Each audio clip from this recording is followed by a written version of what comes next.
තමන් කැමති දේ කරොත් අදක්ෂයොත් නැහැ, දුර්වලයොත් නැහැ. යම් කිසි කෙනෙක් අදක්ෂයෙක් වෙන්නේ තමන් නොදන්න ශේෂ්ත්‍රයක නියැලුණොත් විතරයි. ඔයා කැමති දේ විතරක් කරන්න. මේ ලෝකේ අදක්ෂ ඒ වගේම දුර්වල මිනිස්සු කියලා જાතියක් නැහැ.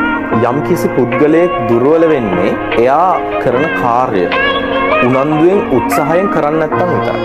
යම් කිසි කෙනෙක් අදක්ෂයෙක් වෙන්නේ තමන් නොදන්න ශේෂ්ත්‍රයක නියැලුණොත් විතරයි. ඔයා ඉස්සරහට යනවා නම්, අනාගතේ ඉදිරියට යනවා නම් ඔයා කැමති දේ විතරක් කරන්න. අනිත් අය කියන දේවල් නෙවෙයි, තමන්ගේ හිතට එකඟව තමන් කැමති දේ කරන්න.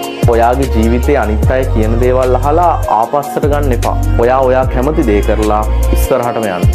ඔයා කැමති වාහන හදන්න නම් ඔයා වාහන හදන්න. චිත්‍ර අඳින්න නම් ඔයා චිත්‍ර ඇඳලා ඉස්සරහට යන්න. ඔයා කැමති සින්දු කියන්න නම් ඔයා සින්දු කියලා ඉස්සරහට යන්න. තමන් කැමති දේ කරොත් අදක්ෂයොත් නැහැ, දුර්වලයොත් නැහැ. ඒක උනන්දුවෙන් කරන්න. ඒක තමයි දියුණුවේ රහස.